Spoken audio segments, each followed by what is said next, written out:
చేస్తున్నామండి ఇప్పుడు కంటిన్యూస్గా చేస్తున్నాం. బట్ ఇదేంటంటే హర్యానా ఎలక్షన్స్ అయిన తర్వాత సెపరేట్ తెలంగాణ ఒక ప్రెస్ మీట్ పెట్టి ఎక్కడెక్కడ ఏం పాయింట్స్ మీద చేసాం, ఎంతమందిని అడిగాం, ఏ వేటి మీద వ్యతిరేకంగా ఉన్నారు అని చెప్తామని ప్లాన్ చేస్తున్నాం. బట్ ఇట్స్ టూ ఎర్లీ కదండి, పార్టీస్ యాక్సెప్ట్ చేయాల్సిందే అంటారా? ఎందుకు అని అంటే ఇప్పుడు ప్రతిపక్షంలో ఉన్న వాళ్ళు కూడా 6 నెలలు టైం ఇద్దాం అనుకున్నా అధికారంలో ఉన్న వాళ్ళు వదలరు. ఏదో ఒక కేసు ఏదో ఒక వార్త వాళ్ళు ఎన్నికరించే ప్రయత్నం చేస్తూనే ఉంటారు. సో పార్టీస్ అంటే మేము ప్రధాన ప్రతిపక్షం కాదు, ఇంకోటి కాదు, ప్రజల పక్షం కూడా కాదు. మేమేంటంటే ఎవరు ఏమనుకుంటున్నారు, ఎలా అనుకుంటున్నారో చెప్తుంటాం. ఏదైనా మీరు తీసుకుంటారా, యాక్సెప్ట్ చేస్తారా, లేదా ఇప్పుడు ఫస్ట్ టైం మేము వైఎస్ఆర్సీపీ గెలుస్తుంది అన్నప్పుడు అబ్బాయి వీళ్ళు వైఎస్ఆర్సీపీ కోవట్ అన్నారు, టీడీపీ గెలుస్తున్నప్పుడు టీడీపీ కోవట్ అన్నారు, ఇప్పుడు కాంగ్రెస్ గెలుస్తున్నప్పుడు రాహుల్ గాంధీ కొనేసారు. సో ఆల్ ది లేదా పాజిటివ్గా చెప్పే కామెంట్స్ ఉంటాయి, మంచి అభిమానించే వాళ్ళు ఉన్నారు, అన్న మీకోసం ఏదైనా చేస్తామని అని ఉంటారు. వీటి పర్స్పెక్టివ్ ప్రభావం మన మీద పడకుండా మనం న్యూట్రల్గా ఎక్కడెక్కడ స్టాండ్ ఉందని ఇంకొక 3 నెలలు అయితే చెప్తే బాగుంటుంది కదా అంటారు. మనం ఇప్పుడు ఎలా ఉంది అని చెప్పుకుంటూ వెళ్తున్నాం. either you take or not, that's your decision. Right, coming to Hyderabad అండి. హైదరాబాద్ అంటే ఇప్పుడు అందరికి హైడ్రా గుర్తొస్తుంది. తెలంగాణ గవర్నమెంట్ తీసుకున్న ఈ ఇంప్లిమెంటేషన్ ఎస్పెషలీ మీకు లైక్ ఇప్పుడు టీమ్ ఆల్రెడీ ఉండొచ్చు, ఒక కైండ్ ఆఫ్ అనాలిసిస్ లేదంటే ఒక అక్కడ ఏం జరుగుతుంది అనేది మీకు వచ్చి ఉంటుంది ఫీడ్బ్యాక్. ఏం చెప్తారు? హైడ్రా కరెక్టే అంటారా? కరెక్ట్ రాగానే ఒక ఎస్ ఆర్ నో స్టేట్మెంట్ మీద పాస్ చేయలేమండి దీని మీద. ఎందుకంటే హైడ్రా పైన ఎలా ఉంది ఓవరాల్ గా చెప్పగలుగుతాను. ఎందుకంటే ఫస్ట్ టైం రేవంత్ రెడ్డి గారు సీఎం మీద డిస్కషన్ ఏదైనా వచ్చిందంటే దానికి ముందు వరకు ఏ డిస్కషన్ లేదు, ఎన్ని పథకాలు వచ్చినా కానీ అని లేదు. ఓన్లీ హైడ్రా ఒకటే తన ఇమేజ్ని ఒక డబుల్ చేయగలిగింది పార్టీ పర్స్పెక్టివ్లో. At the same time negativity ఏంటంటే ప్రజలు హ్యూజ్గా డిస్కస్ చేసుకునేది ఓకే మా ఇల్లు కొట్టేస్తున్నారు యాక్సెప్టెడ్, బట్ ఆ ఇల్లుకి పర్మిషన్ ఇచ్చిన 10 మంది యొక్క లిస్ట్ని వాళ్ళు సస్పెండ్ చేస్తారా చేయరా. ఇంకోటి రోడ్డు వెడల్పు చేస్తున్నారు అనుకోండి, రోడ్డుకి అటు ఇటు ఒక 10 షాపులు ఇటు 10 షాపులు అనుకోండి, రోడ్డు వెడల్పు చేస్తున్నప్పుడు ఆ 10 షాపుల వాళ్ళు ఇబ్బంది పడతారు. కానీ మీరు వెళ్ళే ట్రావెల్ చేసిన రోడ్డు చాలా బాగుంది, చాలా మంచి పని చేస్తున్నారు అనుకుంటారు. వీళ్ళ పర్స్పెక్టివ్ వేరు, వాళ్ళ పర్స్పెక్టివ్ వేరు. అలాగే పెద్ద పెద్ద భవనాలు కూల్చేస్తున్నా, పెద్ద పెద్ద కాలేజీలు కూల్చేయాలి, అలాంటివి చేయాలి అని గట్టిగా అంటారు. కానీ ఇండివిజువల్గా తను ఇబ్బంది పడుతున్నప్పుడు నేను ఇంత కష్టపడి కట్టుకున్నాను, ఆ లోన్ ఈఎంఐ పెట్టి కట్టుకున్నాను, నాకు ముందుగానే చెప్పాలి కదా, లేదా నాకు పర్మిషన్ ఇచ్చినప్పుడు మేము కళ్ళు మూసుకున్నారా. ఎందుకంటే గవర్నమెంట్ ఇది బీజేపీ గవర్నమెంట్, టీఆర్ఎస్ గవర్నమెంట్, లేదా కాంగ్రెస్ గవర్నమెంట్ కదా, తెలంగాణ గవర్నమెంట్ ఇది.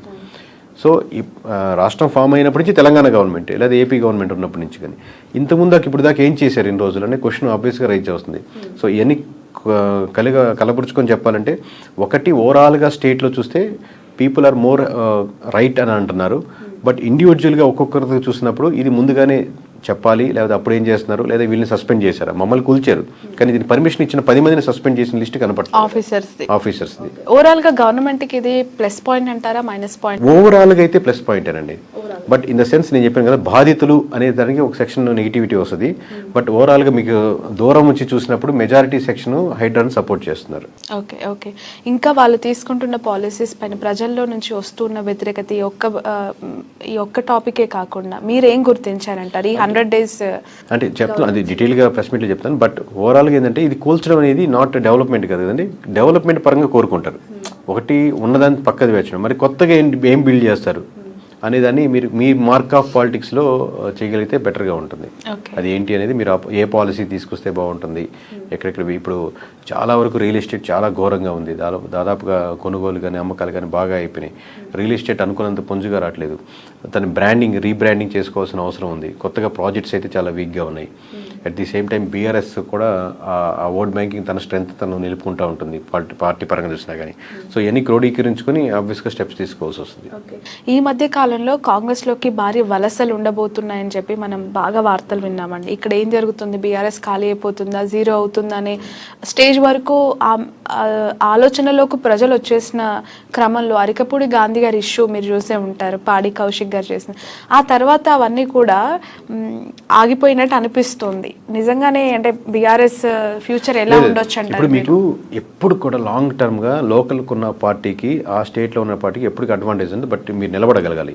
ఇప్పుడు సాపా తీసుకున్నాను ఉత్తరప్రదేశ్లో, సమాజ్వాదీ పార్టీ ఏముందో కొంచెం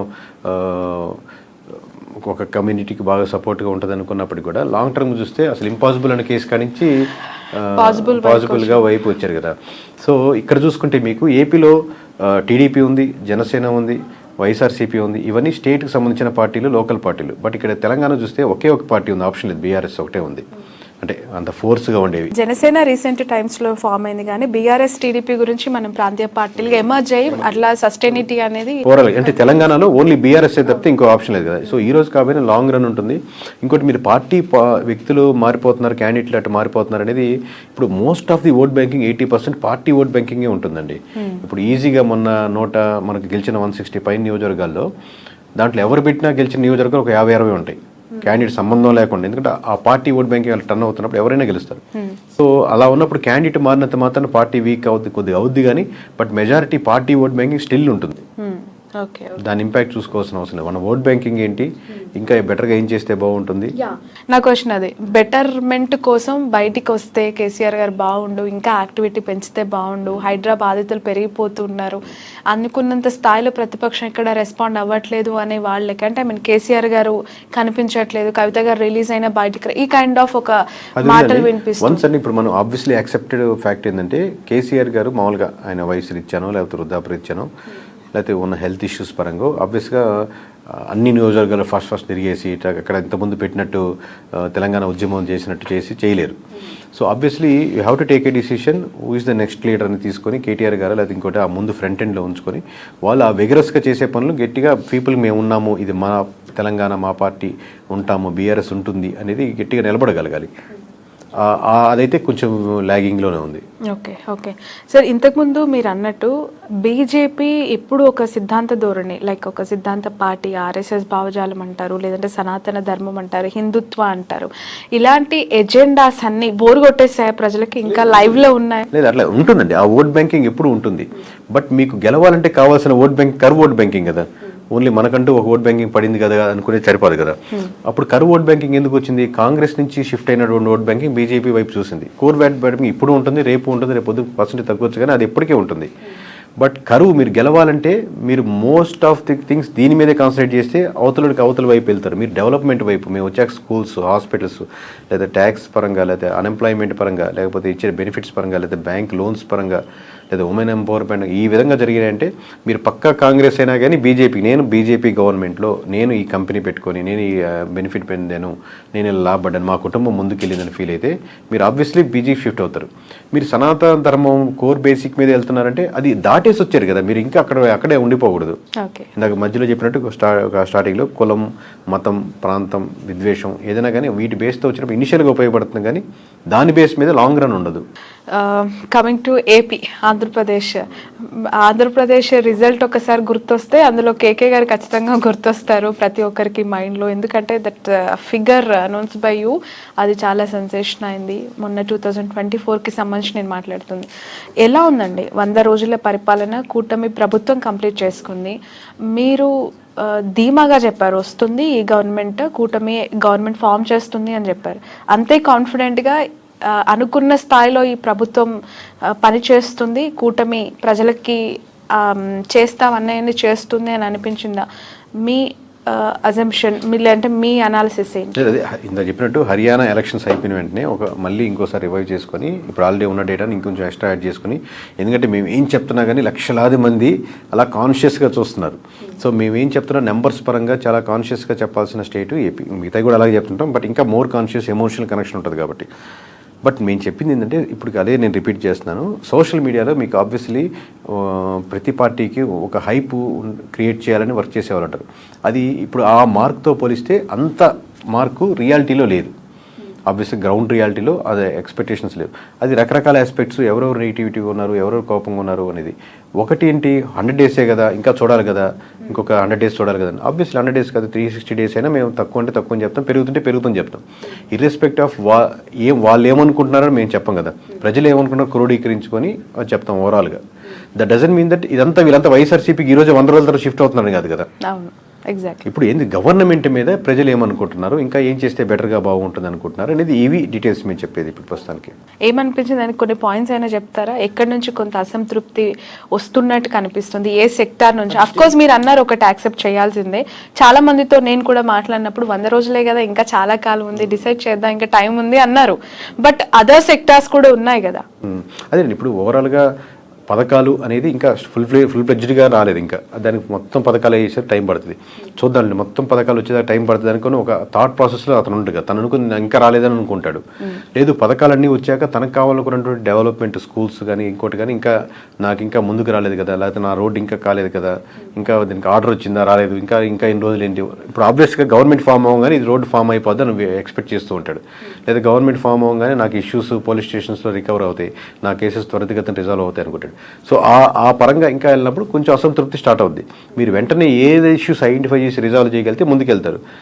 పర్లేదులే. అలాగే కార్యకర్తలు ఎవరైతే గెలిపించారో దగ్గరుండి ఎమ్మెల్యేలు కానీ లేకపోతే మొత్తం గవర్నమెంట్ గెలిపించారు, నేను ఆబ్వియస్గా ప్రతి ఒక్కరు నేను ఒక బెనిఫిట్ ఎక్స్పెక్ట్ చేసి అంత మీరు అనుకున్న చూడండి దాకా కోర్ గ్రూప్ ఒకటి ఉంటారని. ఆ కోర్ గ్రూప్ ఏంటి, స్వతహాగా సపోర్ట్ చేసేవాళ్ళు ఉంటారు. ప్లస్ తనకు కూడా ఒక బెనిఫిట్ ఎక్స్పెక్ట్ చేస్తాడు. నేను ఇన్ని రోజుల పని ఉంటుంది ఎక్స్పెక్ట్ చేస్తాడు. అది రైట్ ఆర్ రాంగ్ గా పక్కన పెడితే అడ్మినిస్ట్రేషన్ పరంగా సో వాళ్ళు కొంచెం గ్యాప్ లో ఉన్నారు. మరి వాళ్ళని ఎలా పార్టీ ఫుల్ఫిల్ చేస్తుందా లేదా గవర్నమెంట్ పరంగా ఫుల్ఫిల్ చేస్తారా అనేది వేరే డిసిషన్. గవర్నమెంట్ పరంగా ఫుల్ఫిల్ చేయడానికి రైట్ లేదు, ఎందుకంటే they are not part of the government కదా. పార్టీ పరంగా ఎలా వాళ్ళకి పదవుల రూపేనా లేకపోతే వాళ్ళకి వర్క్స్ రూపేనా ఇస్తారా అనేది వేరే విషయం.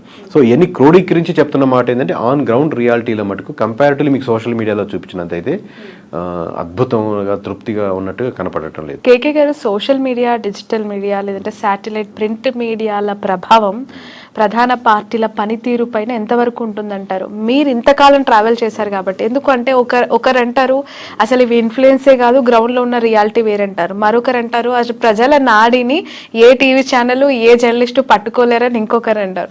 As a psephologist, as a ఒక strategy company owner, what is your?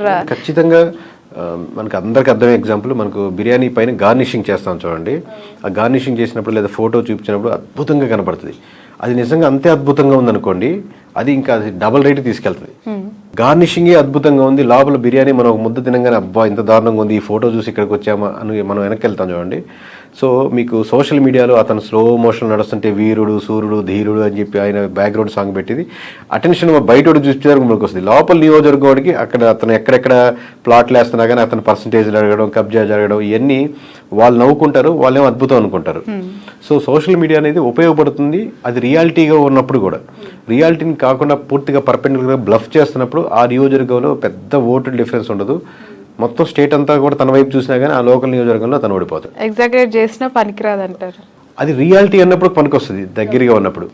ఆ అమ్మాయి ఎంత సౌమ్యరాలు, ఎంత మంచిరాలు అంటే మీరు బయట అరిచేదానికి అక్కడ వీడియోలో చూపించేదానికి చాలా దారుణంగా ఉంది. మీరు లోకల్ నియోజకవర్గంలో హైట్ చేయలేరు కదా మీ పనితీరుని. ఎవ్రీడే మాట్లాడుకుంటూ ఉంటారు. ఇప్పుడు ఒక ఎమ్మెల్యే మొన్న ఇష్యూ జరిగింది, ఎవరో ఇక్కడ ల్యాండ్స్ ఇష్యూ చేయగానే ఆయన పర్సంటేజ్ నాకు కావాలని చెప్పారంట. ఆయన వచ్చి అప్రోచ్ అయ్యారు, ఇట్లా అడుగుతున్నారండి ఇట్లా చెప్పారు, ఇన్ఫర్మేషన్ ఏదో షేర్ చేశారు. బట్ ఆ నియోజకవర్గం తెలిసిపోతుంది, స్టేట్ అంతా తెలియదు. బట్ ఆయనకి మటుకు స్లో మోషన్లో ఒక వీడియో వేసి మంచి బ్యాక్గ్రౌండ్ మ్యూజిక్ ఒకటి హిట్ అయిన సాంగ్ వేసి ఇంతకంటే ఎక్కడ నాయకుడు జరిగాడు, నువ్వు మా ప్రజల కోసమే పుట్టావు అన్న సాంగ్ వేశారనుకోండి, చూసేదానికి వ్యూవర్షిప్ దానికి 10 lakhs వ్యూవర్షిప్ ఉంటుంది.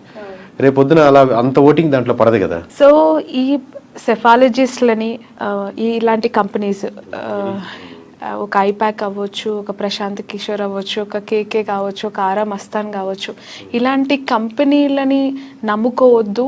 మీరు మీకుండే క్యాడర్ని, మీకున్న కార్యకర్తల్ని, మీకున్న నాయకుల్ని నమ్ముకోండి అని చెప్పి మొన్న ఎలక్షన్స్ జరిగిన తర్వాత వైసీపీ పార్టీకి సంబంధించిన చాలామంది సోషల్ మీడియాలో పోస్టులు పెట్టారండి. మీడియాను కూడా నమ్మొద్దు ఎట్ ఎనీ కాస్ట్ అని చెప్పి. ఏకీభవిస్తారా? అంటే పార్షియల్లీ కరెక్ట్. అంటే ఫస్ట్ ఆఫ్ ఆల్ మీకు మీ యాడ్ లీడర్గా ఉన్నారనుకోండి, నేను మామూలుగా చెప్తున్నాను, you know better than us అనుకోండి. మీకు బాగా తెలుసు ఎక్కడెక్కడ వీక్ పాయింట్స్ ఉన్నాయి, ఎక్కడెక్కడ కరెక్ట్ చేసుకోవాలి, నేను ఎలా ముందుకు వెళ్ళాలనుకోండి. సో మీకు ఎవరు సపోర్ట్ అవసరం లేదు. మీరు ఎవరితో టేస్ట్ ఎందుకు చూపిస్తారు, కొంచెం ఉప్పు ఎక్కువైందని నేను అనుకుంటున్నాను, నాకు బాగానే ఉందని. ఒకసారి బయట వాళ్ళకి కూడా మనం చూపిస్తాం కదా, టేస్ట్ చూపించి ఎలా ఉంది అని అడుగుతాం. లేదా కరెక్షన్స్ చెప్తారు ఒక మాస్టర్గా, ఎందుకంటే ఇట్లా 4-5 చోట్ల చూసేవాడు ఇది కరెక్షన్ చేస్తే బాగుంటుంది, ఇక్కడ మీరు ఈ వర్గంతో బాగా దూరంగా ఉన్నారండి, వీళ్ళు ఇలా అనుకుంటున్నారు, ప్రాపర్గా చేసి మీకు ప్రాపర్గా ఫీడ్బ్యాక్ ఇచ్చి ఇన్పుట్ చెప్పగలిగితే బాగుంటుంది. లేదు మీరు అద్భుతం అని చెప్పి వాళ్ళు అద్భుతం అనుకోని ఇద్దరు అనుకోని సన్నాసి రాసి బూడిది రాస్తున్నట్టు ఇద్దరు అద్భుతం అంటే ఏం పెద్ద రిజల్ట్ ఏమో ఉండదు దాంట్లో. నిజంగా మేము ఇప్పుడు సోషల్ మీడియా సైడ్ వెళ్ళాం. అందుకే ఇప్పుడు మేము స్ట్రాటజికల్ పార్ట్నర్గా ఎవరితో మాట్లాడుతున్నా, ఇంతమంది మీరు వచ్చినప్పుడు ఎవరు చూస్తుంటారు కదా, వాళ్ళతో మేము సోషల్ మీడియా వైపు వెళ్ళాం. ఎందుకంటే సోషల్ మీడియా ఏంటింది, వాళ్ళు లేనిది ఉన్నది క్రియేట్ చేసి వాళ్ళు అద్భుతం అని చూపించడానికి. అది కావాలంటే మీరు సెపరేట్ చేయించుకోండి. మేము only will take care of the నియోజకవర్గం ఏం కోరుకుంటుంది, ఎమ్మెల్యే నుంచి ఏం కోరుకుంటారు, ఎక్కడ గ్యాప్స్ ఉన్నాయి, ఎక్కడ ఫిలప్ చేసుకోవాలి. మీకు ఇండివిజువల్గా మీకు రెస్పాన్సిబుల్గా మీకు విధేయతగా ఉంటాం, కానీ మిమ్మల్ని అద్భుతం అని చూపించే దాంట్లో మేము ఉన్నాం. సో మేము రైటో కాదో అని వాళ్ళు డిసైడ్ చేసుకోవాలి, అది మేమే అద్భుతం అని చెప్పం. చంద్రబాబు నాయుడు గారి పరిపాలన 4.0 దిశగా ఉంటుంది, తన మార్కు చూపిస్తారు అని చెప్పి పదే పదే ఆ పార్టీ నాయకులు చెప్తూ ఉంటారు కదా, ఎక్కడైనా టచ్ అయిందా అలాంటి మార్క్ పొలిటికల్ స్టెప్స్? అంటే ఇప్పుడే కదండి స్టార్ట్ చేసింది, ఇంక మొత్తం అదే ఆ మార్క్ లేదని ఇంకో టైం పడుతుంది. బట్ మేము చెప్పేది ఇప్పటికీ ఏమనుకుంటున్నారు అని చెప్తున్నాం. మాకు ఇంకా టైం కావాలి, తీసుకోండి, టేక్ యువర్ ఓన్ టైం. అది కాదు ఇప్పుడు ప్రస్తుతానికి ఏమవుతుంది అనుకుంటున్నారు కూడా చూసుకోవాలి కదా. నాట్ 100 days అండి, every decision impact the government every day 1 నుంచి మీరు తీసుకునే నా మొదటి సంతకం దీని మీదే పెడుతున్నానంటే అప్పుడు మామూలుగా 200 days తర్వాత పెట్టచ్చు కదా. సో మొదటి సంతకం దీని మీద పెడుతున్నారు, మొదట చేంజెస్ దేని మీద తీసుకొస్తున్నారు, పెన్షన్ మీద ఏమైనా డిసిషన్ తీసుకున్నారు, వాలంటీర్ మీద ఎలా డిసిషన్ తీసుకున్నారు, ఎన్ని రోడ్స్ పడుతున్నాయి, every decision impact the vote bank. 100 days 200 days ఈ నెంబర్ కౌంట్కి మనం 100 రోజులు అనుకుంటున్నాం. రియాలిటీలో మీరు ఎవ్రీ నిమిషం తీసుకునే ఎవ్రీ మీటింగ్ తీసుకునే డిసిషన్ ఒక సర్టెన్ గ్రూప్ ఆఫ్ పీపుల్ మీద ఇంపాక్ట్ పడుతూ ఉంటుంది. ఆ ఓట్ బ్యాంకింగ్ లేకపోతే గవర్నమెంట్ బాగా ముందుకెళ్ళడానికి ఉపయోగపడుతుంటుంది. కేకే గారు, సౌత్ టు నార్త్ చాలా స్టేట్స్ మీరు ట్రావెల్ చేస్తూ ఉన్నారు కదా, యాజ్ ఎ సెఫాలజిస్ట్ మీరు అక్కడ గ్రౌండ్ రియాలిటీస్ వింటున్నప్పుడు అనేక రకాల వార్తల గురించి మీరు వింటూ ఉంటారు. ఏపీలో రీసెంట్గా జరిగిన ఒక పొలిటికల్ బిగ్ డెవలప్మెంట్, అంటే బిగ్ కాంట్రవర్షియల్ ఇష్యూ అనాలి, అది తిరుపతి లడ్డూకి సంబంధించి ఏంటండి? అంటే అది జరిగిందని నమ్ముతున్నారా, లేదంటే ఒక అపోహ కొట్టిపారేస్తున్నారా, నిజాలు బయటికి రావాలని కోరుకుని ఏం విన్నారు? 3వ సెక్షన్ మీరు చెప్పినట్టు నేను ఏది ఇప్పుడు రియాలిటీకి దగ్గరగా ఉండాలి అంటున్నానండి. నా ఉద్దేశం ఏంటంటే ఆబ్వియస్గా ఎనీ పొలిటికల్ పార్టీ పాలిటిక్స్ చేస్తుంది, కానీ అక్కడ చేరి మామూలుగా భజన కార్యక్రమాలు చేయదు కదా. పొలిటికల్ పార్టీ వైఎస్ఆర్సీపీ కావచ్చు, టీడీపీ కావచ్చు, జనసేన కావచ్చు, బీజేపీ, ఎనీ పొలిటికల్ పార్టీ పొలిటికల్గా దీన్ని మనం ఎలా ముందుకు తీసుకెళ్తే బాగుంటుందని ఒకటి తీసుకుంటాం, దాన్ని ఎలా ముందుకు వెళ్ళాలి నిర్ణయం తీసుకుంటాం. అది ఓకే, అది ఫేర్ ఎనఫ్.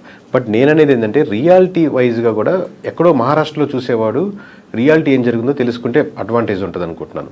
ఎందుకంటే పలాని వాళ్ళు వీళ్ళు చేశారు, పలాని వాళ్ళు దీనివల్ల ఇష్యూస్ ఉన్నారు, దీని వెనకాల దీని ఉన్నారు అనేది, ఎందుకంటే అడ్మినిస్ట్రేషన్ మొత్తం ఇష్యూస్ మీదేగా ఉన్నారు కాబట్టి ఆ విధంగా వెళ్తే ఇంకా మోర్ అడ్వాంటేజ్ ఉంటుంది. ఎలాంటి మనం ఇంకా తీసుకోవాలి, ఇలాంటిది ఇంకెప్పటికీ రాకుండా ఉండాలంటే ఏం చేయాలి, అలాంటి కమిటీ ఆల్రెడీ స్టార్ట్ చేసినట్టున్నారు. అలాంటి త్వరితగతిన ఓన్లీ కమిటీ వైపుకే ఉండకుండా రియాలిటీలు ఇప్పుడు చాలా దగ్గరలో మనకి ఏమవుతుందంటే స్పెషల్ జడ్జితో మనం ఒక సిట్టింగ్ కమిటీ వేసాము, లేకపోతే వాళ్ళు రిపోర్ట్ ఇస్తున్నారంట, కానీ వాళ్ళు నివేదిక ఇచ్చేది కొన్ని డిలే అయిపోతుంటే, కొన్ని నివేదికలు ఇచ్చినా కానీ దాని అప్లికేషన్లో అప్లై చేయడంలో చాలా డిలే ఉంటుంది.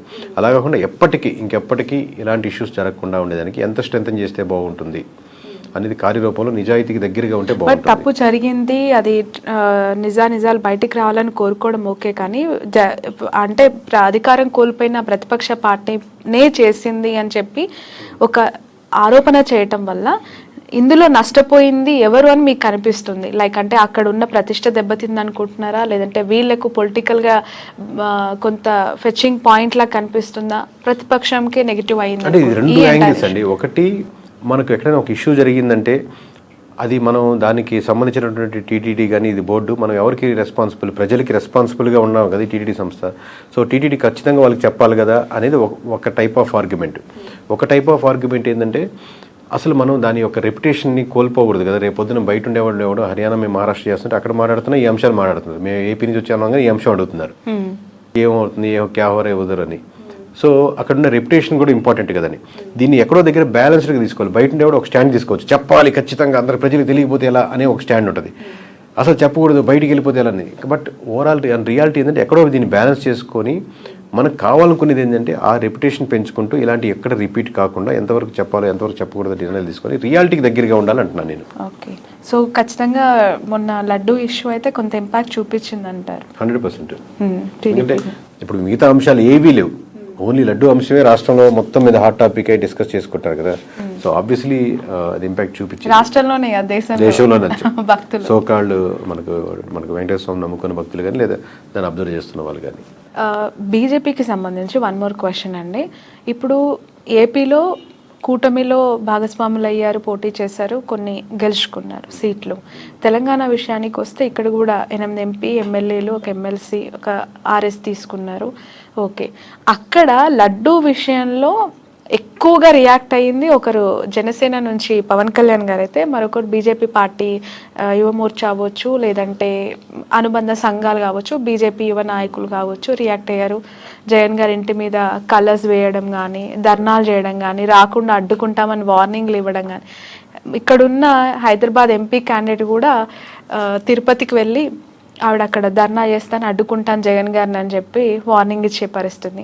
అదే బీజేపీ ఇక్కడ హైడ్రా విషయంలో బాధితుల తరపున మాట్లాడడం కానీ, ఫైట్ చేయడం కానీ, కాంగ్రెస్ గవర్నమెంట్ని ఆ స్థాయిలో ప్రశ్నించడం కానీ, ఎదిరించడం కానీ చేయలేదు అనే ఒక భావన. అంటే జస్ట్ ఒక హిందుత్వ దేవుళ్ళకి సంబంధించి మతానికి సంబంధించి సనాతన ధర్మానికి సంబంధించి దాంట్లో చూపించే ఒక యాక్టివ్నెస్ అనేది మిగతా విషయాల్లో చూపించట్లేదు అనేది.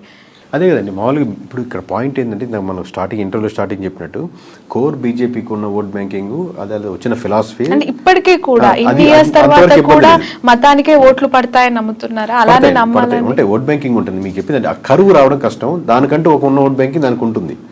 బట్ మీకు గెలవాలంటే కావాల్సిన కరువు ఎక్స్ట్రా అదొక్కటే సరిపోదు కదా. మీకు ఫుల్ మీల్స్ లాగా అన్నీ ఉన్నట్టు ఒక్కొక్క దానికి ఒక్కొక్క ఓట్ బ్యాంకింగ్, దానికి ఉన్న ఓట్ బ్యాంకింగ్ దానికి అడ్వాంటేజ్ అవుద్ది.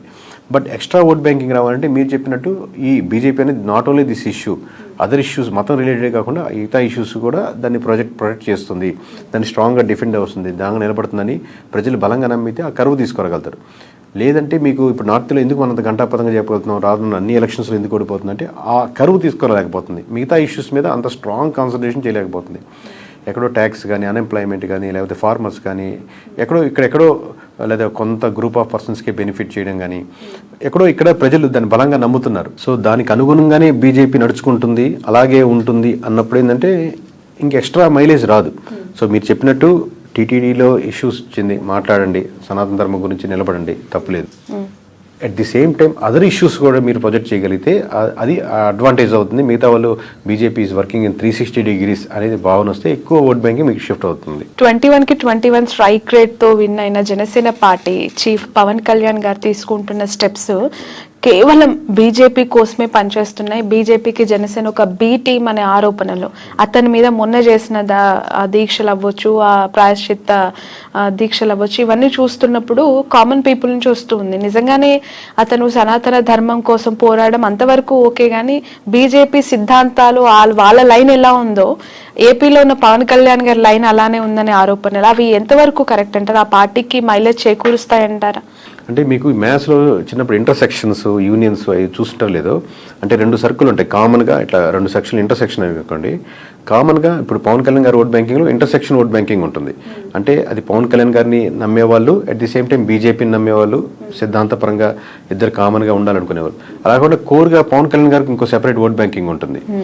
ఆ ఓట్ బ్యాంకింగ్ ఉన్న వాళ్ళకి ఈ కోర్గా ఈ సర్కిల్ ఇంటర్సెక్షన్లోనే ఉన్న ఓట్ బ్యాంకింగ్కి కొంచెం వేరియేషన్స్ ఉంటుంది. ఇప్పుడు కామన్గా ఉన్న ఓట్ బ్యాంకింగ్ వరకు ఓకే, బట్ సెపరేట్గా పవన్ కళ్యాణ్ గారికి యూనిక్ బేస్డ్ ఓట్ బ్యాంక్, అది క్రిస్టియన్స్ ఉంటారు, ముస్లిమ్స్ ఉంటారు, డెవలప్ చేయాలని ఉంటారు. వాళ్ళకి ఏంటంటే ఈ ఇమేజ్ ఎక్కువ బిల్డ్ అయ్యే కొద్దీ ఓట్ బ్యాంకింగ్ పరంగా ఇట్టే వెళ్ళే కొద్దీ వీరికి డిఫరెన్షియేట్ వస్తుంటుంది, ఆబ్వియస్గా లూజ్ అవుతూ ఉంటారు. అంటే యూనిక్ పాలిటిక్స్ ఎక్స్పెక్ట్ చేస్తారు. ఆబ్వియస్గా టీడీపీ చేస్తున్నా లేదా వైఎస్ఆర్సీపీ చేస్తున్న ఓట్ బ్యాంకింగ్తో పోలిస్తే జనసేనలో కొంత గ్రూప్ ఏంటంటే ఇది కొత్త రాజకీయాలకు మార్పు తీసుకొస్తుంది, జీరో పాలిటిక్స్ వైపు అటు చూడండి. అట్లాగా జీరో పాలిటిక్స్ అంటే డబ్బులు అది కాదు, ఖర్చు పెట్టే డబ్బులు ఇచ్చేది కాకుండా మామూలుగా రైట్ పీపుల్కి ఏం కోరుకుంటారు అలాంటి పాలిటిక్స్ మీదే చేస్తుంది. అలాంటిదే జనసేన ముందుకు తీసుకెళ్తుంది అన్న ఆ ఓట్ బ్యాంకింగ్ పర్స్పెక్టివ్ ఉన్న ఓట్ బ్యాంకింగ్ మటుకు ఎఫెక్ట్ పడుతుంది. ఇంటర్సెక్షన్గా ఉండి తన తత్వాలు, బీజేపీ తత్వాలు లేదా ఆలోచనలు ఒకటే ఉన్న ఓట్ బ్యాంకింగ్ ఏదైతే ఉంటుందో వాళ్ళకి మటుకు అడ్వాంటేజ్ ఉంటుంది, కరెక్ట్గా చేస్తున్నారు పవన్ కళ్యాణ్. పార్టీ పర్సెప్షన్ లో చూస్తే అలాంటి ఓట్ బ్యాంక్ ఇంత ఇనిషియల్ స్టేజ్ లో దూరం చేసుకోవడం అంటే వేరీ చేసుకోవాలండి. మనం ఎంతవరకు దీన్ని స్ట్రెచ్ చేయొచ్చు, ఎంత ముందుకు వెళ్తే బాగుంటుంది. మనం 21 సీట్లు గెలిచాం, నెక్స్ట్ టైం ముందు మొత్తం గెలవాలంటే ఎన్ని గెలుచుకోవాలి.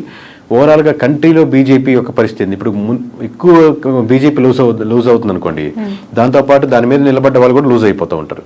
సో ఎప్పుడు ఏ స్టాండ్ తీసుకోవాలి, ఎలా వెళ్తే బాగుంటుంది, ఎంత దూరం వెళ్తే బాగుంటుంది, ఏ ఇష్యూని ఎంతవరకు స్ట్రెచ్ చేయాలనేది చాలా జాగ్రత్తగా, ఎలాంటి అందులో సెన్సిటివ్ టాపిక్స్ వచ్చినప్పుడు చాలా జాగ్రత్తగా హ్యాండిల్ చేయాల్సి వస్తుంది any political party. Okay, political పార్టీస్ని ఫ్లోట్ చేసే సినిమా హీరోస్ యొక్క పొలిటికల్ సస్టైనిటీ ఎంతవరకు ఉంటుందంటారు? ఇక్కడ ఏపీలో పవన్ కళ్యాణ్ గారిది మనం చూసాము, ఆఫ్టర్ ఆల్మోస్ట్ 14.5 years తనకు ఒక మంచి విక్టరీ వచ్చేసింది. అక్కడ ఇప్పుడు అగైన్ మళ్ళీ మనం తమిళనాడులో విజయ్ గారి పార్టీ చూస్తూ ఉన్నాము. సో ఎట్లా ఉంటుందంటారు వాళ్ళ గ్రోత్? అంటే ఒక్కటండి, ఇప్పుడు ఎనీ పొలిటికల్ పార్టీనా వీళ్ళకి అడ్వాంటేజ్ ఉంటుంది. ఈ సినిమాలు చెప్పినట్టు చాలా రోజులుగా first day openings, first show openings వరకు ఉపయోగపడుతుంది. వన్స్ ఒకసారి గెలిచేసాక, ఇప్పుడు గెలిచే వరకు 14 సంవత్సరాలు అక్కడ విజయ్ గారు స్టార్ట్ చేస్తున్నారు, లేదా గెలవచ్చు, లేదా ఎంజీఆర్ కావచ్చు, ఎన్టీఆర్ గెలిచిన తర్వాత వాళ్ళు తీసుకునే నిర్ణయాలను బట్టి ఇంకా మళ్ళీ సినిమా స్టార్ ఓటేరు. ఇప్పుడు నేను రాజశేఖర రెడ్డి కొడుకుని అని చెప్పినప్పుడు ఫస్ట్ టైం ఉపయోగపడుతుంది, నెక్స్ట్ టైం రాజశేఖర రెడ్డి కొడుకుగా ఓటేరు. అంటే మీరేం చేశారు, అదే అలాగే హీరోగా నేను అభిమానిస్తున్నాను, హీరోగా ఓటేసాను, నెక్స్ట్ టైం ఇంకా అది ఉపయోగపడదు. నెక్స్ట్ టైం మీరు ఏం చేయగలిగారు, ఏం చేశారు, ఏ నిర్ణయాలు తీశారు, నా మార్క్ ఆఫ్ పాలిటిక్స్ ఏంటి, అబ్బా ఇది పవన్ కళ్యాణ్ తీసుకున్న నిర్ణయం, ఇది తన బ్రాండ్, ఈ చేంజెస్ మటుకు తన వల్లే వచ్చాయి, తను లేకపోతే ఇది ఇంపాసిబుల్ కేసు అన్న పీపుల్లో చేంజెస్ ఏం కనపడుతున్నాయని బట్టి 21 నుంచి 41 వెళ్ళడమా, 71 వెళ్ళడమా, లేదా 21 కూడా తగ్గడమా అనేది ఆధారపడుతుంది. ఈ 2029 చాలా దూరంగా ఒకసారి ఆలోచించి క్వశ్చన్ ముందుగానే అడగాల్సి వస్తుంది. 24 కంప్లీట్ అయిపోయింది. ప్రతిపక్షంలో జగన్మోహన్ రెడ్డి గారికి 40% ఓట్ బ్యాంక్ ఉందని ప్రతిసారి మాట్లాడుతూ ఉన్నారు. 29 సినారియో ఇదే కూటమి వర్సెస్ జగన్ గా ఉండబోతూ ఉన్నాయా ఎలక్షన్స్, లేదంటే Janasena will be back with BJP అయ్యే అవకాశం ఏమైనా కనిపిస్తుంది? చెప్పండి, చాలా లాంగ్ రన్ అండి. ఒకటి మటుకు ఫేవరింగ్ ఏంటంటే కాంగ్రెస్ చాలా బలపడుతుంది ఏపీలో కాదు, మొత్తం ఆల్ ఓవర్ ఇండియాలో. దాని ఇంపాక్ట్ అన్ని స్టేట్స్ లోనూ ఉంటుంది ఆబ్వియస్లీ. ఇప్పుడు బీజేపీకి 1% 2% ఉంది కదా, బీజేపీకి ఎవరు ఓట్లు వేస్తారు అనుకున్న స్టేజ్ కాడి నుంచి ఇప్పుడు ఎంపీలు కానీ ఎమ్మెల్యేలు కానీ గెలుచుకుని అసోసియేట్ ఉంటే బాగుంటుంది కదా అని ఉంటుంది. ఎందుకంటే ప్రతి స్టేటు సెంట్రల్లో గెలిచే పార్టీతో అసోసియేట్ అవ్వాలని కోరుకుంటా ఉంటారు. Both are came from the ఒకే ఒక బ్రీడ్ నుంచి వచ్చిన వాళ్ళు, కాంగ్రెస్ కానీ వైఎస్ఆర్సీపీ కానీ. సో ఎంత కాంగ్రెస్ డెవలప్ అవుతా ఉంటే వైఎస్ఆర్సీపీకి తెలియకుండా డైరెక్ట్లీ ఆర్ ఇండైరెక్ట్లీ అంత ఫెచ్ అవుతూ ఉంటుంది. బీజేపీ యొక్క ఓట్ బ్యాంకింగ్, వైఎస్ఆర్సీపీకి ఉన్న ఓట్ బ్యాంకింగ్ కంప్లీట్లీ వేరే different set of vote banking. ఏముందో వైఎస్ఆర్సీపీ బీజేపీతో అసోసియేట్ అయినా లేదా ఉన్నప్పటికీ కూడా డైరెక్ట్లీ ఆర్ ఇండైరెక్ట్లీ ఇంతకుముందు వరకు. బట్ డైరెక్ట్గా వచ్చి నేను బీజేపీతో అసోసియేట్ అవుతున్నాను, బీజేపీ చేసేది రైటే, బీజేపీతో పార్టీతో మనం కలిసి ఉంటాం అని ఓపెన్ స్టేట్మెంట్ కానీ ఓపెన్గా వెళ్ళారు. ఎందుకంటే రెండు విభిన్నమైనటువంటి vote banking. But it comes to Congress తనకు ఒక ఫేవర్ ఉంటుంది, ఎందుకంటే ప్యారలల్ ఓట్ బ్యాంకింగ్, రెండు భావజాలం కానీ ఓట్ బ్యాంకింగ్ కానీ. సో అది ఎంత అడ్వాంటేజ్ అయితే అంత వైఎస్ఆర్సీపీకి ఫెచ్ అవుతుంది. So at the same time other side కూడా మన డెవలప్మెంట్ బాగుంటే వీళ్ళకి ఫెచ్ అవుతుంది. లేదు ఓన్లీ బీజేపీ తోనే అవుతుందంటే నష్టపోయేదానికి ఆస్కారం ఉంటుంది. వైఎస్ఆర్ కాంగ్రెస్ పార్టీ ప్యారలల్ గా చూసినప్పటికీ కూడా ఏపీ విషయానికి వస్తే there is very separate scenario అండి. కాంగ్రెస్ పార్టీ విషయంలో అక్కడ ఒక అన్యాయం చేసింది, మాకు ద్రోహం చేసిన పార్టీగా ఆ పార్టీ పైన ముద్ర ఉంది. అది ఎంతవరకు చెరిపేసుకుంటుంది ఆ పార్టీ అనేది మళ్ళీ ఒక క్వశ్చన్ మార్క్ గా కనిపిస్తుంది. సో అక్కడ గ్రో అనేది, కాంగ్రెస్ యొక్క గ్రో అనేది కనిపిస్తుందంటారా ఏపీలో? ఎందుకంటే ప్రత్యేక హోదా గురించి ఉద్యమాలు, ధర్నాలు ఇప్పటికీ డిమాండ్ చేసే అనేక మేధావులు ఉన్నప్పుడు సో దీని గ్రోత్ ఎట్లా ఉంటుందంటారు? ఆబ్వియస్గా దాని ఇంపాక్ట్ ఉంది. బట్ ఇంకా ఈ 4 years లో దాన్ని ఎలా కన్వర్ట్ చేసుకోగలరు, ఎందుకంటే కాంగ్రెస్ బలంగా ఉన్నటువంటి ఒకప్పుడు స్టేటే కదా. సో ఎంత కన్వర్ట్ చేసుకుంటారు అనేది ఇప్పటి నుంచి తీసుకునే డిసిషన్ బట్టి ఆధారపడుతుంది అంటున్నాను.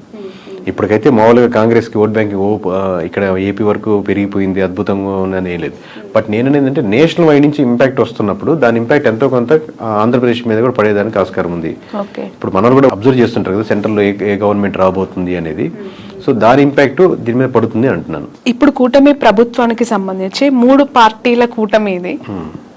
ఒక 1.5 year 2 years తర్వాత ఖచ్చితంగా టీడీపీ సింగిల్ గానే మళ్ళీ నెక్స్ట్ ఎలక్షన్స్ కి బరిలో దిగే అవకాశం ఉంది. బీజేపీ జనసేన మాత్రమే అలైన్ కొనసాగబోతుంది అనేది ఎక్కువగా వినిపిస్తూ ఉన్న మాట. అంటే ఇప్పుడు ప్రస్తుతానికి అయితే అలా వాళ్ళ ఆలోచన నాకు, ఎందుకంటే అందరితో మాట్లాడుతున్నట్టు అలా ఏం అనుకోవట్లేదండి. కూటమిగానే వెళ్దాం అనుకుంటున్నారు. బట్ బయట నుంచి అది టాక్ అవ్వచ్చు.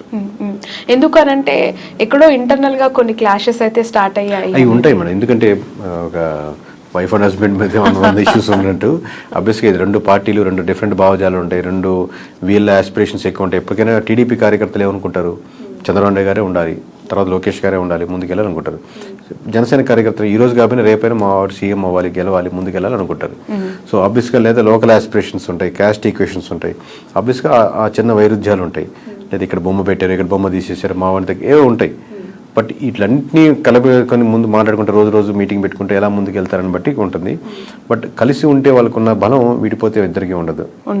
ఓకే. బట్ ఈ మధ్య కాలంలో చూస్తున్న political developments towards Janasena more curious అండి. బాలినేని గారు జాయిన్ అవ్వటం, ఉదయభాన్ గారు జాయిన్ అవ్వటం, వస్తున్న సీనియర్ లీడర్స్ జాయిన్ అవుతూ ఉన్నప్పుడు why not TDP, why Janasena అనే క్వశ్చన్ అక్కడ మనకు రేజ్ అవుతుంది. అంటే అక్కడ ఉన్నటువంటి సమీకరణాలు బట్టి ఫ్యూచర్లో ఇదైతే బాగుంటుంది కదా, అక్కడ ఉన్న క్యాస్ట్ ఈక్వేషన్స్ అన్నీ పెట్టి జాయిన్ అవుతారండి. ఇంతకుముందు బాలినేని గారు కూడా ఇప్పుడు అంతకుముందు టీడీపీ నుంచి ఆఫర్ వచ్చింది, లేదా జనసేన నుంచి ఆఫర్ వచ్చి ఉండొచ్చు, లేదా ఇప్పుడు అయిపోయిన తర్వాత ఇప్పుడు ఆల్రెడీ టీడీపీ నుంచి వాళ్ళు క్యాండిడేట్ ఉన్నారు కదా, గెలుచున్నారు కదా, మనం నెక్స్ట్ జనసేనకి అయితే బాగుంటుందని లోకల్ సమీకరణాలు పట్టుకొని ఆ డిసిషన్ తీసుకుంటా ఉంటారు ఎనీ ఎమ్మెల్యే. బట్ ఈ జాయినింగ్స్ అనేవి ఈ టూ పార్టీస్ మధ్య ఏమి క్లాషెస్ కి దారి తీయదా మోర్ అంటే? ఎందుకంటే ఆల్రెడీ ఒక పెద్ద పార్టీ ఇద్దరికి ఒక అండర్స్టాండింగ్ ఏంటంటే అండి, ఇప్పుడు మీకు ఇందాక వైఫ్ అండ్ హస్బెండ్ ఎగ్జాంపుల్ ఏంటంటే మీకు ఒక పిల్లలు, వైఫ్ అండ్ హస్బెండ్ అందుకే మీకు కామన్ గోల్ ఎక్కువ ఉంటుంది. At the same time me individual మీకు కొన్ని లక్ష్యాలు ఉంటాయి, మీకు ఆయనకు ఎక్కువ లక్ష్యాలు ఉన్నట్టు. ఇక్కడ ఏమవుతుందంటే ఆబ్వియస్లీ రేపు పొద్దున్న నా పార్టీ బలోపేతం చేసుకోవాలని ఇరు పార్టీలకి ఉంటుంది, ఇరు పార్టీ లీడర్లకి ఉంటుంది. సో ప్యారల్గా ఒకటి మీకు తెలిసినా ఒకటి తెలియకపోయినా రెండు పార్టీలు తన పార్టీ బలోపేతం చేసుకోవాలని వర్క్ చేసుకుంటూ ఉంటాయి. దాంట్లో ఎటువంటి సందేహం లేదు. ఎన్నికలకి ముందు వైఎస్ఆర్సీపీ నుంచి చాలా మంచి లీడర్స్, సీనియర్ ఫైనాన్షియల్ స్ట్రెంగ్త్ ఉన్న లీడర్స్ని వైసీపీ పోగొట్టుకుంది. అది ఎంతవరకు కారణం అనేది ఇప్పటికి కూడా వాళ్ళు తెలుసుకున్నారో లేదో తెలియదు, కానీ బాలినేని లాంటి సీనియర్ లీడర్స్ ఇప్పటికీ కూడా వెళ్ళిపోతూ ఉన్నారు. వాట్ ఈజ్ వైసీపీ ఫ్యూచర్ అండి? వైఎస్ఆర్సీపీ భవితవ్యం అంటే ఇంతమంది 11 వచ్చినప్పటికీ కూడా కొంతమంది ఓడిపోయినా సీనియర్స్, ఇప్పుడు బొత్స గారు అవ్వచ్చు, పెద్దిరెడ్డి గారు అవ్వచ్చు, విజయసాయి రెడ్డి, ఇలాంటి పెద్ద సీనియర్ లీడర్స్ ఉన్నారు. సో ఎలా ఉండబోతుందంటారు ఫ్యూచర్, ఆ పార్టీ భవిష్యత్? అంటే ఎనీ పార్టీ అండి, నాట్ ఓన్లీ వైఎస్ఆర్సీపీ, ఎనీ పార్టీలో లీడర్స్ పోతుంటారు. ఇప్పుడు టీడీపీ నుంచి కూడా చాలా మంది వైఎస్ఆర్సీపీకి వెళ్ళినప్పుడు, లేదా ప్రజారాజ్యం నుంచి చాలా మంది మూవ్ అయ్యేలో ఉంటారు. పార్టీ మీరు స్ట్రక్చర్ అదే కాన్సెప్ట్ నిలబెట్టుకుని అదే ముందుకు వెళ్తూ ఉంటే లీడర్స్ వస్తుంటారు, పోతుంటారు, పార్టీలు ముందుకు వెళ్తూనే ఉంటాయి. బట్ మీరు అదే కాన్సెప్ట్ని, ఆ కాన్ఫిడెన్స్ని పీపుల్లో బిలీవ్ చేసేటట్టు ఉండగలిగితే టైం కొంచెం గడిచిన తర్వాత మీకు మళ్ళీ జనాలు నమ్మేదానికి ఆస్కారం ఉంటుంది. మీరు అసలు బిలీఫ్ సిస్టమే కోల్పోయారు అనుకోండి, లీడర్స్ మొత్తం 175 మంది యాస్టీజ్గా ఉన్నా కానీ ఏం గెలవలేవు. మీ సలహా ఏంటి? ఎవరికండి? 40% ఓట్ బ్యాంక్ వచ్చింది, 11 సీట్లే వచ్చాయి, అయినా ప్రతిపక్షంలో కూర్చున్నారు, ప్రతిపక్ష హోదానే లేదు అని చెప్పి మాట్లాడేవాళ్ళు. మీరు ఒక కేకే కన్సల్టెన్సీ నుంచి యాజ్ అ సీఈఓగా జగన్మోహన్ రెడ్డికి కావచ్చు, వైఎస్ఆర్సీపీకి కావచ్చు, వెళ్తాం అనుకునే లీడర్స్ కావచ్చు, వాట్ ఈస్ యువర్ అడ్వైస్? ఒక్కొక్క ఇండివిజువల్ ఎమ్మెల్యేకి ఒక్కొక్క నియోజకవర్గం బట్టి ఆబ్వియస్గా మేము ఇదే టెక్నికల్గా మేము ఇదే వాళ్ళ దగ్గర మనం చార్జ్ చేసి తీసుకొని అక్కడ వర్క్ చేసి సర్వే చేసి ఏది కరెక్ట్ ఉంటుంది, బాగుంటుంది, ఏది గెలిస్తే బాగుంటుంది అని చెప్తుంటాం. బట్ మీరు జనరలైజ్ స్టేట్మెంట్ అడుగుతున్నారు కాబట్టి ఇమీడియట్గా చెప్పలేదు. కొంతమంది ఏంటంటే అండి, నేను మళ్ళీ నెక్స్ట్ టైం గెలవాలి అనేది వస్తుంటారు. ఈ పార్టీ కాబట్టి ఏ పార్టీ అయినా గెలవాలి, నేను గెలిస్తే చాలు, ఏ పార్టీ అయినా పర్లేదు అది చెప్పండి అంటుంటారు. సో ఓవరాల్గా మీకు ఎక్కడైనా సరే ప్రజలు ఏం కోరుకుంటున్నారో ఆ ప్రజల పర్స్పెక్టివ్లో మీరు వర్క్ చేస్తున్న రెడీగా ఉందా లేదా, ఫ్యూచర్లో నాకు ఇక్కడ అవకాశం ఉంది అనుకుంటే రైట్. పార్టీ యాంగిల్లో ఇది జనరలైజ్ స్టేట్మెంట్ చెప్పలేదు. అంటే జగన్ గారు ఏం చేస్తే ప్రతిపక్షంలో ఇంకా బెటర్ గా వాళ్ళు ఫైట్ చేయొచ్చు? ఎవరైనా అంటే ఇప్పుడు వీళ్ళు సిట్టింగ్ అన్న అపోజిషన్ ఒకటే, దీంట్లో ఏం పెద్ద ప్రిన్సిపల్లో ఏం తేడా లేదు. దీంట్లో మనం చెప్పేది గ్రౌండ్ రియాలిటీలో ఎటువంటి ఇష్యూస్ ఉన్నాయి, ప్రజలకు ఎక్కడెక్కడ మద్దతు కావాలి, ఏ వర్గాలకి నేను నిలబడాలి, అన్ని వర్గాల్లో నేను నాయకుడిగా నేను నిలబడాలి. నేను కాదు, నేను లీడర్స్ కాదు. లీడర్ ఎప్పుడు ఇంకా గొప్ప లీడర్ అవుతా అంటే మీరు ఎంతోమంది లీడర్స్ని రకరకాల సెక్షన్స్లో తయారు చేసినప్పుడు గొప్ప లీడర్ అవుతారు. అది ఇప్పుడు నేను రిక్రూట్ చేసుకుంటున్నాను, ఇప్పుడు మేము ఇంట్రెస్ట్ చేస్తా ఉన్నాను. ప్రతి ఇంటర్వ్యూలో నేను చూసుకునేది అంశం ఏంటంటే నాకంటే ఇతనికి లేదా అమ్మాయికి ఎక్కువ టాలెంట్ టెక్నికల్గా ఈ విషయంలో ఉందా, లేదా ఆల్రెడీ ఉన్న వాళ్ళకంటే ఎక్కువ టాలెంట్ ఉందా అని చూసుకుని లీడర్ అవుతాడు. నాకంటే ఎక్కువ టాలెంట్ ఉండకూడదు, నేనే లీడర్ ఉండాలి అనేది కంటే కూడా ప్రతి నియోజకవర్గంలో ప్రతి అంశంలో నాకంటే వాక్చాతుర్యంలో కానీ, మాట్లాడే విషయంలో కానీ, సబ్జెక్ట్ నాలెడ్జ్లో కానీ, మాట్లాడితే కరెక్ట్గా మాట్లాడే పర్సన్స్ కానీ, అంటే అపోజిషన్ కూడా చాలా టెక్నికల్గా మాట్లాడుతున్నాడు, చాలా రైట్ ఇతను, ఓన్లీ అరిచేసి ఏదో తిట్టేసినట్టు కాకుండా అలాగా టెక్నికల్ సబ్జెక్ట్ ఉండే లీడర్స్ని మీరు డెవలప్ చేయగలిగితే ఈ ఉన్న 4-5 సంవత్సరాల్లో మీరు మళ్ళీ గవర్నమెంట్ ఫామ్ చేయడానికో లేదా మీరు ముందుకు రావడానికో తేడా ఉంటుంది. కానీ ఇదే పద్ధతిలో వెళ్తే, ఇదే లైన్లో వెళ్తా ఉంటే మళ్ళీ మీకు కష్టమే. ఓకే. ఈ 2 తెలుగు స్టేట్స్లో ప్రాంతీయ పార్టీలకు ఎంతో కొంత కోర్ ఓట్ బ్యాంక్ని కైవసం చేసుకొని సస్టైన్ చేస్తున్న పార్టీస్ని మనం చూస్తూ ఉన్నాం. ఇక్కడంటే ఇప్పుడు కాంగ్రెస్ అధికారంలోకి వచ్చింది, అగైన్ అక్కడ మళ్ళీ ప్రాంతీయ పార్టీ, ఆఫ్కోర్స్ జాతీయ పార్టీ అయినప్పటికీ కూడా వాళ్ళు ప్రాంతీయ పార్టీగానే ఎస్టాబ్లిష్ అయ్యారు టీడీపీ. సో ఒక ప్రాంతీయ పార్టీ యొక్క ప్రభావము, వాళ్ళ ఇంపాక్ట్స్ 2 స్టేట్స్లో ఇంతకాలం చూసిన ప్రజలు మతతత్వ రాజకీయాల్ని మతతత్వ పార్టీలను ఎంకరేజ్ చేస్తాయా, కన్సిడర్ చేస్తాయా? అంటే ఇప్పుడు నేను నేషనల్ వైడ్గా చెప్తున్నా కదండి, మతానికి ఉన్న సంబంధించిన ఓట్ బ్యాంక్ అంటే ఇక్కడ ఎస్పెషల్లీ 2 తెలుగు స్టేట్స్ గురించి నేను మాట్లాడుతాను. అంటే కంపారిటివ్ నార్త్లో పోలిస్తే ఇప్పుడిప్పుడే సౌత్లో బీజేపీది కూడా ఇంకొంచెం ఉంది. కంపేర్ చెప్తున్నాను, నార్త్లో ఎక్కువ బీజేపీ ఆల్రెడీ ఒక సాచురేషన్ పాయింట్కి వెళ్ళిపోయింది. బట్ సౌత్లో ఇప్పుడిప్పుడే అక్కడక్కడక్కడ ఆ టైప్ ఆఫ్ చిగురిస్తూ లేదా ఆ థాట్ ప్రాసెస్లో ఉండి మన ధర్మం అనేది ఆలోచిస్తున్నారు. బట్ అది ఓట్ బ్యాంకింగ్ సరిపోదు గెలిచేదానికి అనుకుంటున్నాను. ఒకసారి మీకు సెంట్రల్లో బీజేపీ తగ్గిపోతుంది అనుకోండి, దాని ఇంపాక్ట్ మన స్టేట్లో కూడా పడుతుంది. మొత్తం స్టేట్లో సెంటర్లో మనకు గవర్నమెంట్ మారుతుంది అనుకోండి, అది మన స్టేట్కి వచ్చేసరికి కూడా మన ఇంపాక్ట్ పడుతుంది. ఎప్పుడైతే మీకు బీజేపీ మీద ఎఫెక్ట్ ఎక్కువ పడిపోతుందో, బీజేపీ మునిగిపోతుందో, దానికి బీజేపీ ఆధారితంగా నిలబడిన పార్టీలు కూడా దాని ప్రభావం, దాని ఎఫెక్ట్ ఎంతో కొంత తీసుకోక తప్పదు. Okay okay in future Nara Lokesh గారికి, పవన్ కళ్యాణ్ గారికి ఎవరికి ఎక్కువగా సీఎం అయ్యే అవకాశం ఉంది అని అంటారు? నియర్ మీ అజంప్షన్ ఏంటి? అది చెప్పలేము. ఎందుకంటే అండి ఇది హైపోథెటికల్గా ఆబ్వియస్గా చంద్రబాబు నాయుడు గారు ఉన్నంతసేపు ఆయన గవర్నమెంట్ రన్ అవుతూ ఉంటుంది. 5 years ఇబ్బంది లేదు కదా. But going forward obviously TDP బలంగా, టీడీపీ కార్యకర్తలు కానీ ఎట్లాగైనా సరే మా చంద్రబాబు నాయుడు గారు సీఎం ఉండాలి. దాని తర్వాత లోకేష్ గారే వాళ్ళు కోరుకుంటారు. పవన్ కళ్యాణ్ గారు ఫాలో అయ్యేవాళ్ళు ఆబ్వియస్గా పవన్ కళ్యాణ్ గారు సీఎం అవ్వాలి. ఇంకా సీట్లు 21 నుంచి మేము 71, 100 సీట్లు వెళ్ళాలని కోరుకుంటారు. బట్ ఇద్దరు కూటమిగా వెళ్ళాలనుకుంటున్నారా, సెపరేట్గా వెళ్ళాలనుకుంటున్నారా? మీరు ఇందా చెప్పినట్టు టీడీపీ సెపరేట్ అయ్యి బీజేపీ ఆబ్వియస్గా బీజేపీ జనసేన వెళ్ళాలనుకుంటున్నా. దీనివల్ల ఇట్లా సెపరేట్ అయితే మళ్ళీ వైఎస్ఆర్సీపీకి ఫెచ్ అవుద్దా? ఎన్ఫ్యాక్టరీ వేస్లో ఉన్నాయి కాబట్టి ఎవరి కార్యకర్తలు ఎవరు లీడర్ అవ్వాలనుకుంటారు. మాది ఏంటంటే ప్రజలు ఇప్పుడు ప్రస్తుతానికి ఏమనుకుంటున్నారు, ఎలా చేస్తే ప్రజలకు బాగుంటుంది. ఇంకా ఆబ్వియస్గా ఏపీ మన సొంత స్టేట్ కాబట్టి ఈ డెవలప్మెంట్లో మనం కూడా ఎందుకైనా భాగస్వామ్యం అయితే ఇది బాగుంటే బాగుంటుంది అని మనకు ఒక స్వార్థం కూడా ఉంటుంది మంది కాబట్టి. ప్రజలు ఏమనుకుంటున్నారు అనేది మీరు చెప్తానంటున్నారు. పిఠాపురం ప్రజలు ప్రస్తుతం ఏమనుకుంటున్నారు? పవన్ కళ్యాణ్ గారు ఎమ్మెల్యే అయ్యారు, డిప్యూటీ సీఎం అయ్యారు, ఒకసారి ఛాన్స్ ఇవ్వమన్నారు, గెలిపిమ్మన్నారు, అవకాశం ఇచ్చేశారు. అన్ని ఆయనకు కావాల్సిన 21కి 21 కైవసం చేసేసారు. So towards Pawan Kalyan what is AP people's high అయితే ఫస్ట్ ఆఫ్ ఆల్ ఉంటుందండి. ఆబ్వియస్గా అందరు పవన్ కళ్యాణ్ ఓట్లు వేసిన వాళ్ళు ఎవరైతే ఉన్నారో వాళ్ళకి ఆబ్వియస్గా మనం వేసిన పార్టీ గెలిచింది కాబట్టి ఒక హై ఉంటుంది. బట్ ఆ హై అలాగే కంటిన్యూ అవ్వాలంటే ఆ లోకల్ ఇష్యూస్ ఏదైతే ఉన్నాయో అడ్రస్ చేస్తూ మిగతా రోజుల్లో అది కాలువలు కావచ్చు, రోడ్స్ కావచ్చు, సమస్యలు కావచ్చు, అన్ఎంప్లాయ్మెంట్ కావచ్చు, చిన్న ఫ్యాక్టరీలు కావచ్చు, లోకల్ కుటీర సంస్థలు కావచ్చు, అక్కడికి వెళ్ళే చిన్న హాస్పిటల్స్ కావచ్చు, ఈ ఇష్యూస్ మీద కాన్సన్ట్రేట్ చేస్తే ఆ హైకి తగ్గట్టు రెస్పాన్స్ ఇంకా డెవలప్మెంట్ అవుతూ ఉంటుంది. ఒక పాయింట్ మీద అయితే చెప్పలేరా? అదేనండి, అది కంటిన్యూ చేయాలి. ఇప్పుడే కదా స్టార్టింగ్, ఇంకా కంటిన్యూ చేయగలిగితే దాన్ని ఉంటుంది. కానీ ఆ హై మటుకు ఉంటుంది అంటున్నాను. మిగతా నియోజకవర్గాల్లో లేని హై పిఠాపురంలో ఉన్న వరకు హై వస్తుంది. అందుకని మనం వేసి గెలిచాడరా మనం అంతే